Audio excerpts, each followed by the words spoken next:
Hey, Flo here. We're going to try something different on this particular recording. I'm going to record locally with my native camera app on my Samsung S23 Ultra instead of using IRL Pro, which is what I usually do.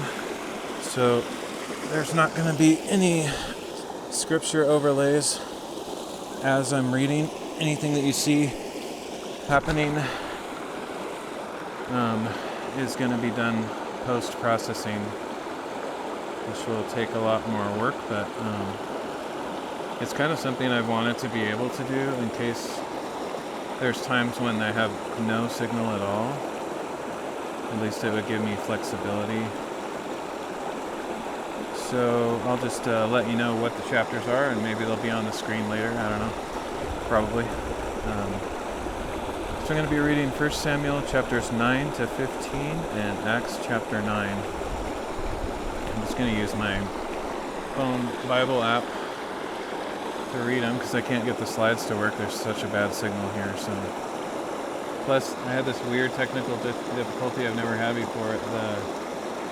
There's a chapter, apparently a chapter missing from my database, or something is one of the data tables, one of the columns has a bad piece of data, and I can't pull up 1 Samuel chapter 14. So we'll see if anything interesting happens in 1 Samuel chapter 14. Imagine that. Wouldn't that be funny? It has something to do with why it's not working. I don't know. Or maybe there's a really important message in that chapter that you don't want to miss. I don't know. Anyway, actually, once again, I like this angle better than where my phone is, but I'm just going to go with what we got here. This is a nice angle, though. Hopefully I don't have to... Oh, speaking of which... Okay, I am recording. Good. I was going to say, hopefully I don't have to redub this. I've been having a lot of redubbing issues lately, and it's kind of annoying. It's helping me write my scripts, though, because if I didn't have that work to do or problems, I wouldn't need to redub it and write those scripts. This angle right here is also awesome. I might actually do another reading if I can. It would only really work if I could somehow cross the river and sit over there. And there is a log going across right behind the camera, but it looks like it's broken, so I'll either have to fully break it and see if I can make it really sturdy, or take my shoes off and get my feet wet. It's really deep right here behind the rapids, so I don't want to get that wet, but down there it's pretty shallow. I might be able to get across that log, or I could probably walk down somewhere a little bit further and maybe find something to walk across, but never really know. Anyway, there's a lot of activity here today. You might actually see some people hiking back there. There's a big group of people out doing some kind of thing. But anyway, I'm going to get to the reading. This is a long one, got a lot of chapters. So I better get started if I'm going to finish it. I kind of hope I don't... Well, I don't know. In a way, I sort of hope I don't like this way of doing it so much that I want to do it this way from now on, because there's a certain freedom of having everything pre-edited, so I don't have to do all this stuff later. But if I do write a script that can automatically detect when the verse changes happen, and it does the overlay that way, then it might be a negligible amount of editing that I have to do, but we'll see. We will see. Anyway.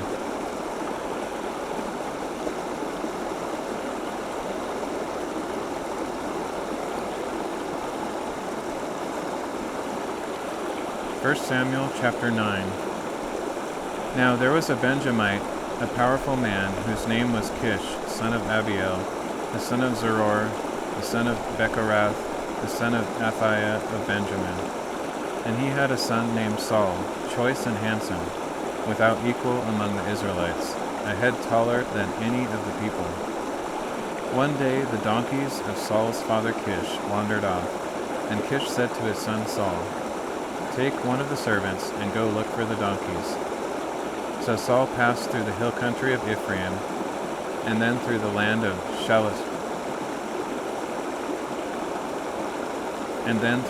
Shalisha, but did not find the donkeys.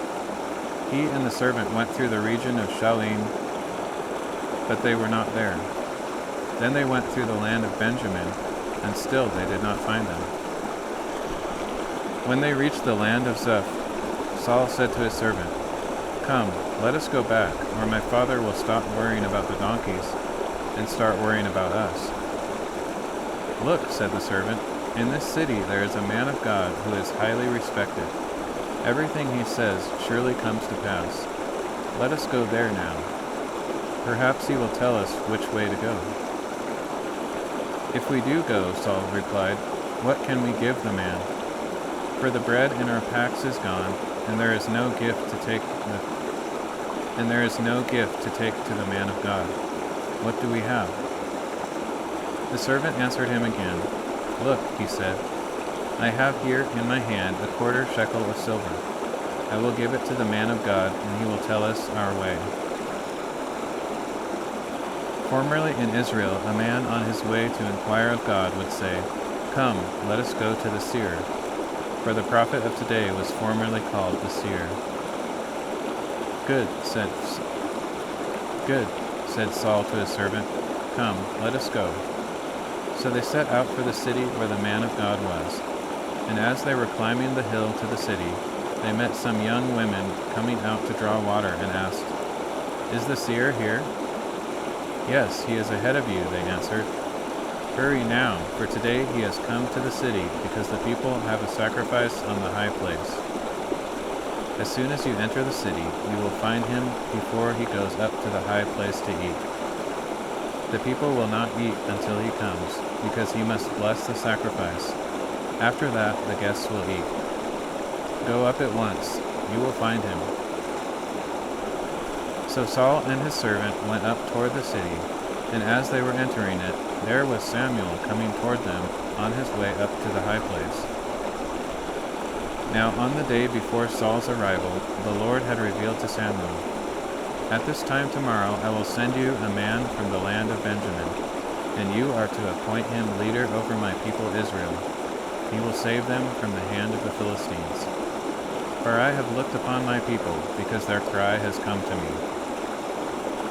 When Samuel saw Saul, the Lord told him, "Here is the man of whom I spoke.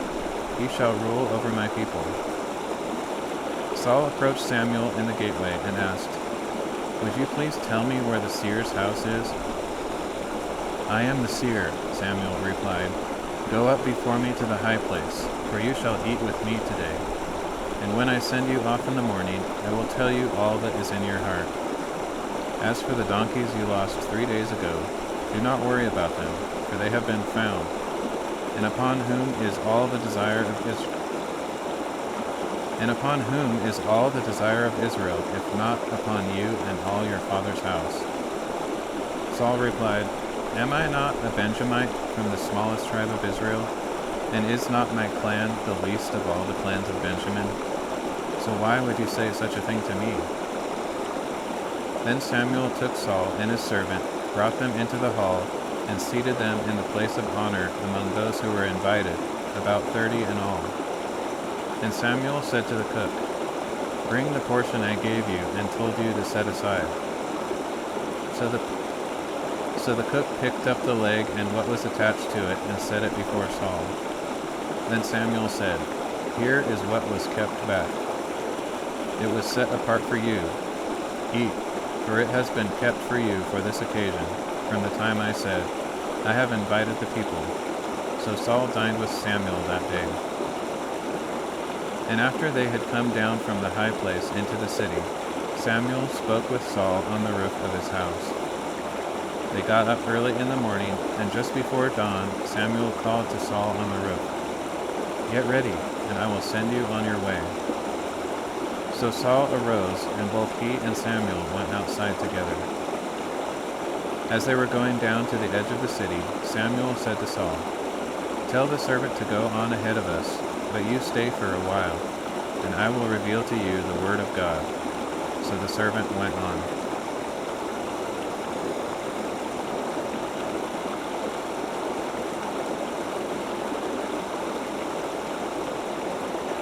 1 Samuel chapter 10.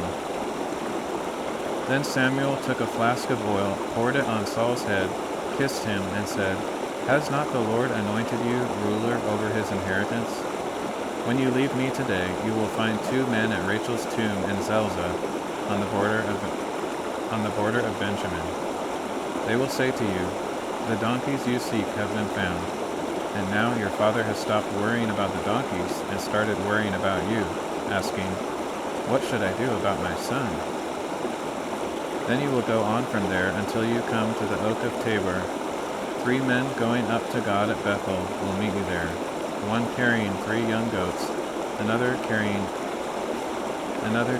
3 loaves of bread, and another carrying a skin of wine. They will greet you and give you 2 loaves of bread, which you will accept from their hands. After that you will come to Gibeah of God, where the Philistines have an outpost. As you approach the city, you will meet a group of prophets coming down from the high place, preceded by harps, tambourines, flutes, and lyres, and they will be prophesying. Then the Spirit of the Lord will rush upon you, and you will prophesy with them, and you will be transformed into a different person. When these signs have come, do as the occasion demands, for God is with you. And you shall go before me to Gilgal, and surely I will come to you to offer burnt offerings and to sacrifice peace offerings. Wait 7 days until I come to you and show you what you are to do." As Saul turned to leave Samuel, God changed Saul's heart, and all the signs came to pass that day. When Saul and his servant arrived at Gibeah, a group of prophets met him. Then the Spirit of God rushed upon him, and he prophesied along with them. All those who had formerly known Saul and saw him prophesying with the prophets asked one another, "What has happened to the son of Kish? Is Saul also among the prophets?" Then a man who lived there replied, "And who is their father?" So the saying became a proverb, "Is Saul also among the prophets?" And when Saul had finished prophesying, he went up to the high place. Now Saul's uncle asked him and his servant, "Where did you go?" "To look for the donkeys," Saul replied. When we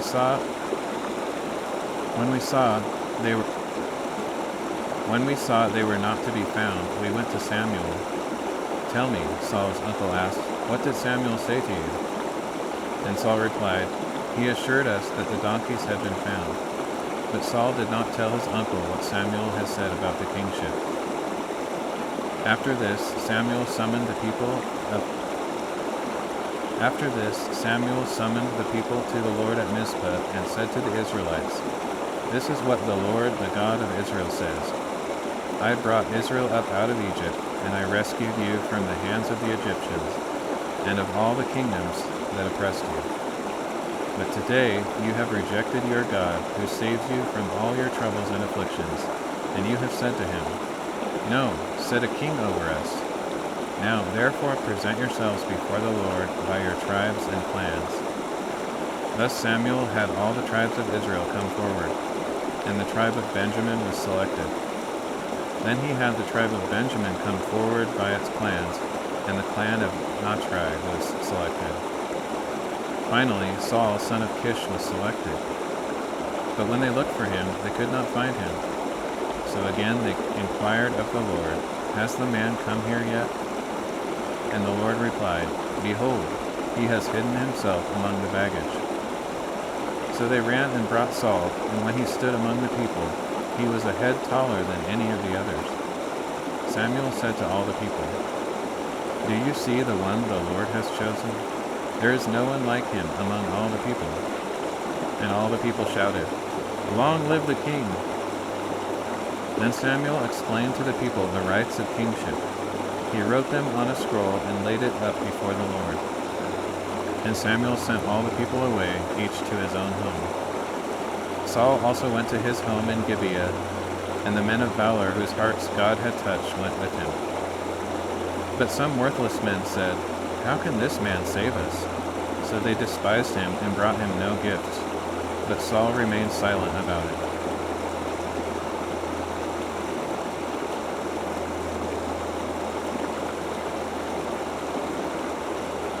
1 Samuel chapter 11. Soon Nahash the Ammonite came up and laid siege to Jabesh Gilead. All the men of Jabesh said to him, "Make a treaty with us, and we will serve you."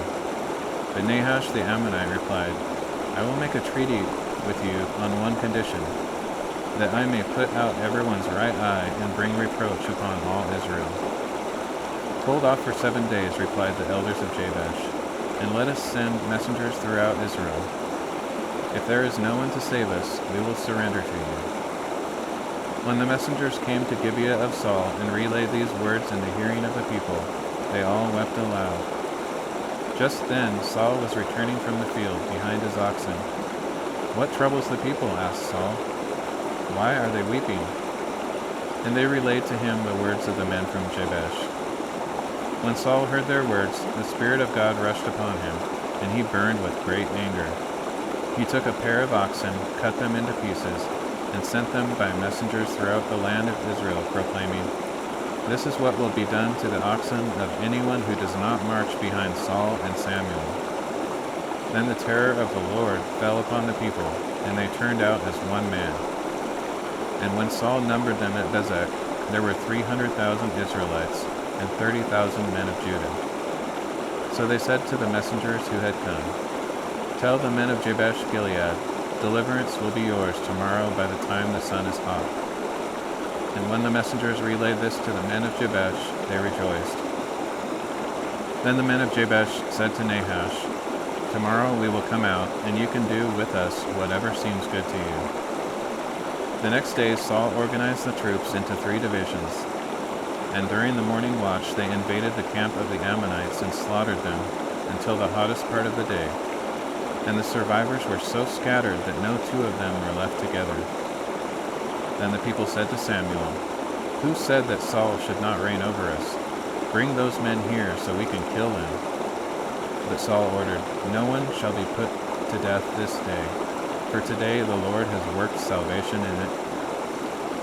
But Saul ordered, "No one shall be put to death this day, for today the Lord has worked salvation in Israel." Then Samuel said to the people, "Come, let us go to Gilgal and renew the kingship there." So all the people went to Gilgal and confirmed Saul as king in the presence of the Lord. There they sacrificed peace offerings before the Lord, and Saul and all the Israelites rejoiced greatly.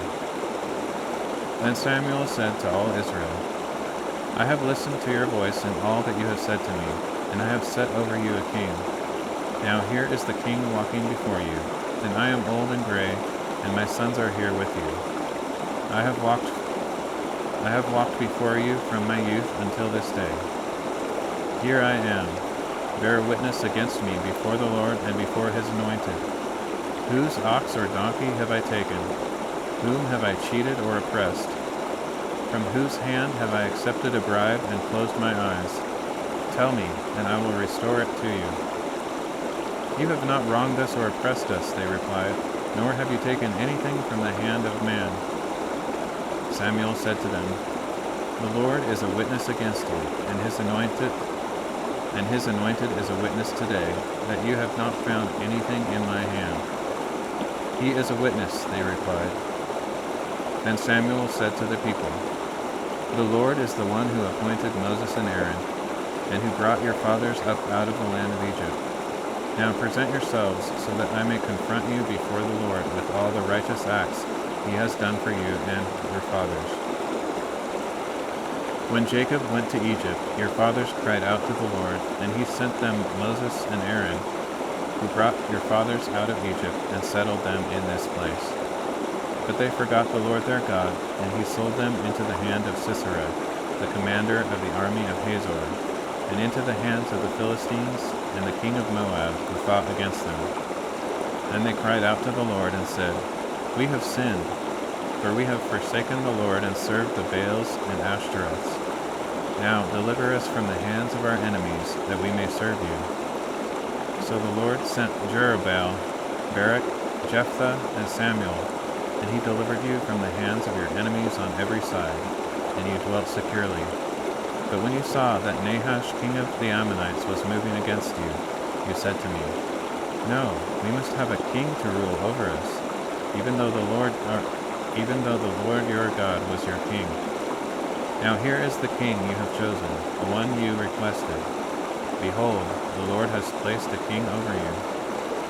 If you fear the Lord and serve him and obey his voice, and if you do not rebel against the command of the Lord, and if both you and the king who reigns over you follow the Lord your God, then all will be well. But if you disobey the Lord and rebel against his command, then the hand of the Lord will be against you, as it was against your fathers. Now therefore stand and see this great thing that the Lord will do before your eyes. Is it not the wheat harvest today? I will call on the Lord to send thunder and rain, so that you will know and see what a great evil you have committed in the sight of the Lord by asking for a king. So Samuel called to the Lord, and on that day the Lord sent thunder and rain. As a result, all the people greatly feared the Lord and Samuel.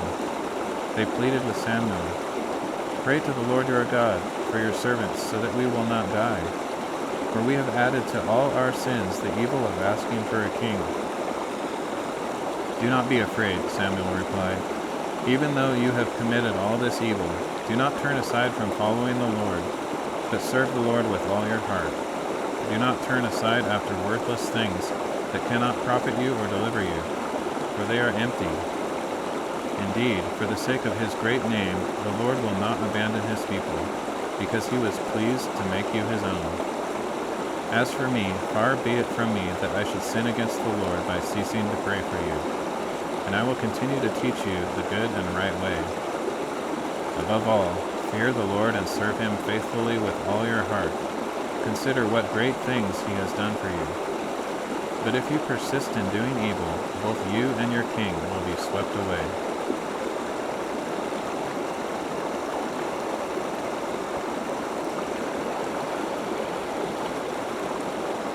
1 Samuel chapter 13. Saul was 30 years old when he began.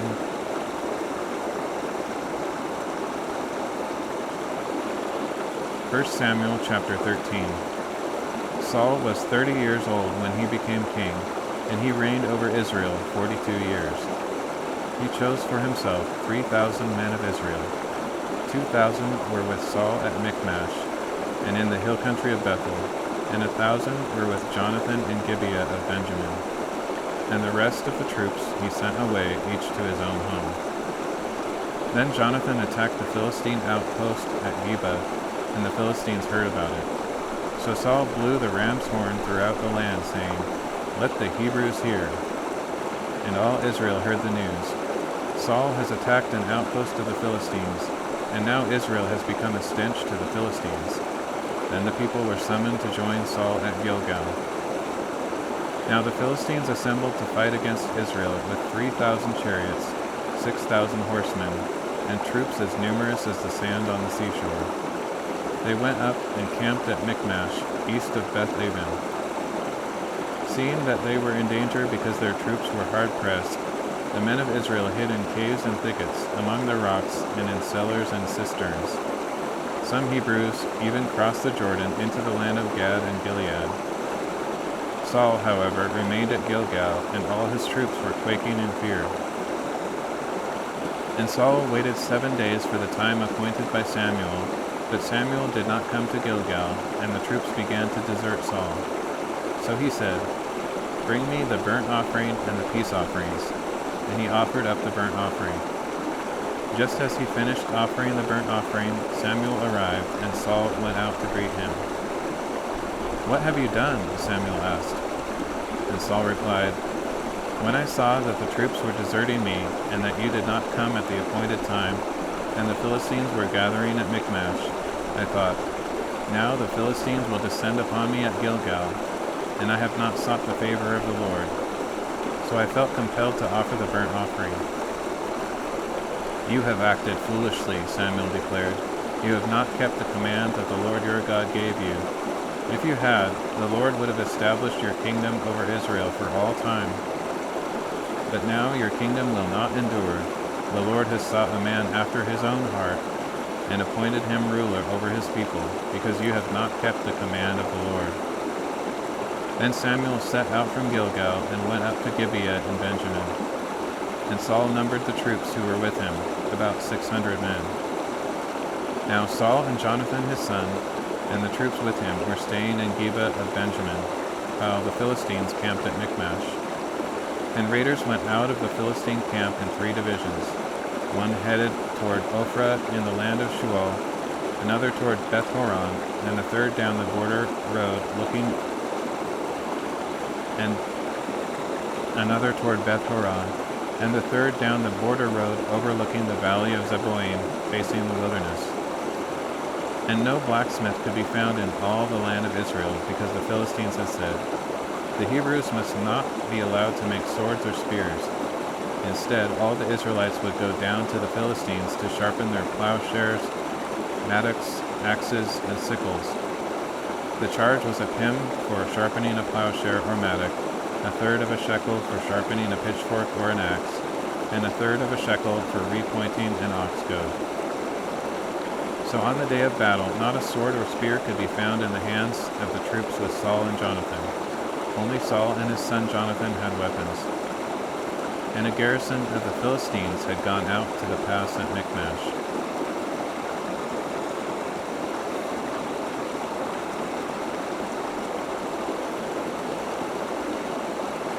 First Samuel chapter 14.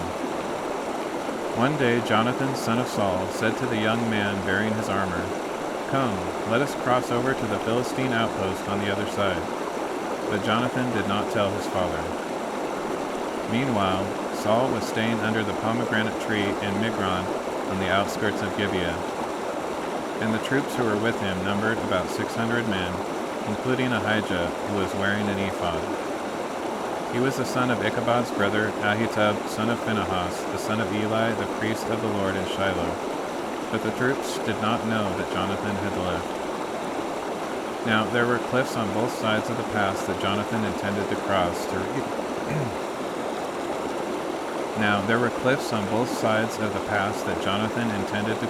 reach the Philistine. I can't speak anymore. Now there were cliffs on both sides of the pass that Jonathan intended to cross to reach the Philistine outpost. One was named Bozez and the other Sina. One cliff stood to the north toward Michmash, and the other to the south toward Gibeah. Jonathan said to the young man bearing his armor, "Come, let us cross over to the outpost of these uncircumcised men. Perhaps the Lord will work on our behalf. Nothing can hinder the Lord from saving, whether by many or by few." His armor-bearer replied, "Do all that is in your heart. Go ahead, I am with you, heart and soul." "Very well," said Jonathan. "We will cross over toward these men and show ourselves to them. If they say, 'Wait until we come to you,' then we will stay where we are and will not go up to them. But if they say, 'Come on up,' then we will go up, because this will be our sign that the Lord has delivered them into our hands." So the two of them showed themselves to the outpost of the Philistines, who exclaimed, "Look, the Hebrews are coming out of the holes in which they were. Look, the Hebrews are coming out of the holes in which they were hiding." So the men of the outpost called out to Jonathan and his armor-bearer, "Come on up, and we will teach you a lesson." "Follow me," Jonathan told his armor-bearer, "for the Lord has delivered them into the hand of Israel." So Jonathan climbed up on his hands and feet, with his armor-bearer behind him. And the Philistines fell before Jonathan, and his armor-bearer followed and finished them off. In that first assault, Jonathan and his armor-bearer struck down about 20 men over half an acre of land. Then terror struck the Philistines in the camp, in the field, and among all the people. Even those in the outposts and raiding parties trembled. Indeed, the earth quaked and panic spread from God. Now when Saul's watchmen at Gibeah in Benjamin looked and saw the troops melting away and scattering in every direction, Saul said to the troops who were with him, "Call the roll and see who has left us." And when they called the roll, they saw that Jonathan and his armor-bearer were not there. Then Saul said to Ahijah, "Bring the ark of God," for at that time it was with the Israelites. While Saul was talking to the priest, the commotion in the Philistine camp continued to increase. So Saul said to the priest, "Withdraw your hand." Then Saul and all his troops assembled and marched to the battle, and they fought the Philistines in total confusion, with each man wielding the sword against his neighbor. And the Hebrews who had previously gone up into the surrounding camps of the Philistines now went over to the Israelites who were with And the Hebrews who had previously gone up into the surrounding camps of the Philistines now went over to the Israelites who were with Saul and Jonathan. When all the Israelites who had been hiding in the hill country of Ephraim heard that the Philistines were fleeing, they also joined Saul and Jonathan in the battle. So the Lord saved Israel that day, and the battle moved on beyond Beth-aven. Now the men of Israel were in distress that day, for Saul had placed the troops under an oath, saying, "Cursed is the man who eats any food before evening, before I have taken vengeance on my enemies." So none of the troops tasted any food. Then all the troops entered the forest, and there was honey on the ground. And when they entered the forest and saw the flowing honey, not one of them put his hand to his mouth, because they feared the oath. Jonathan, however, had not heard that his father had charged the people with the oath. So he reached out the end of the staff in his hand, dipped it into the honeycomb, and put his hand to his mouth, and his eyes brightened. And one of the soldiers told him, "Your father bound the troops with a solemn oath, saying, 'Cursed is the man who eats food today. That is why the people are faint.'" "My father has brought trouble to the land," Jonathan replied. "Just look at how my eyes have brightened because I tasted a little of this honey. How much better it would have been if the troops had eaten freely today from the plunder they took from their enemies. Would not the slaughter of the Philistines have been much greater?" That day, after the Israelites had struck down the Philistines from Michmash to Aijalon, the people were very faint. So they rushed greedily to the plunder, taking sheep, cattle, and calves. They slaughtered them on the ground and ate meat with the blood still in it. Then someone reported to Saul, "Look, the troops are sinning against the Lord by eating meat with the blood still in it." "You have broken faith," said Saul. "Roll a large stone over here at once." Then he said, "Go among the troops and tell them, 'Each man must bring me his ox or his sheep, slaughter them in this place, and then eat.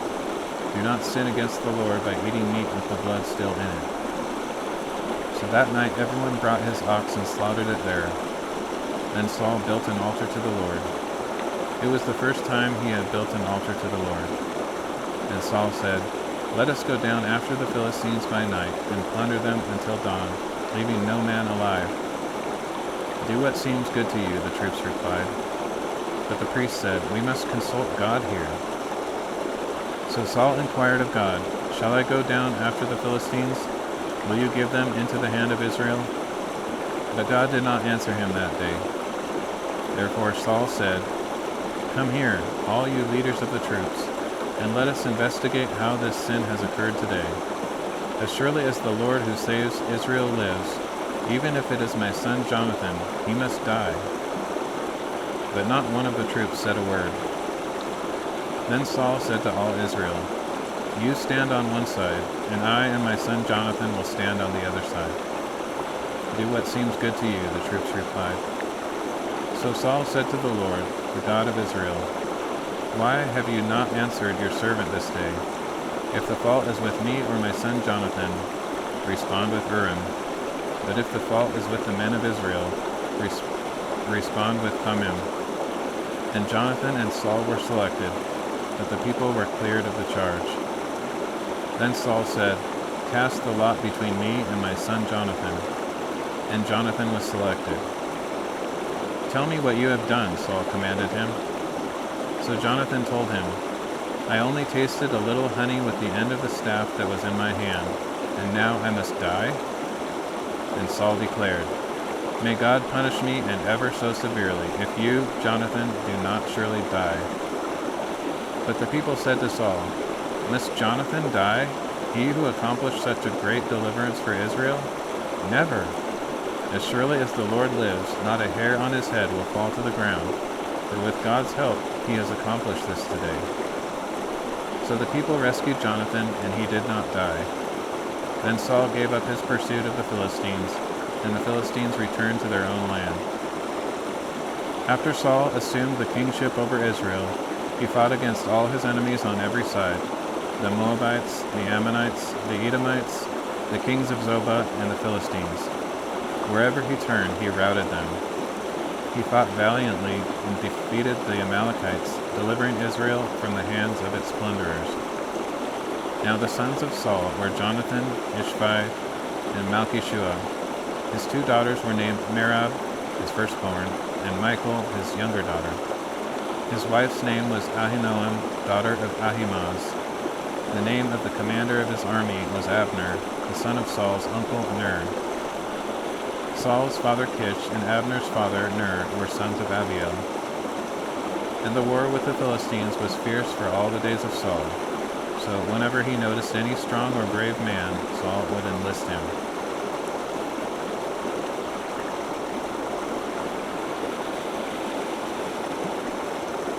Alright, well, one more to go. This is a really long reading. Might be the longest reading we've ever had. It's up there in the top 3 for sure. It's good for Sundays though. I feel like doing more reading on Sundays, and so doing long ones on Sunday makes sense to me anyway.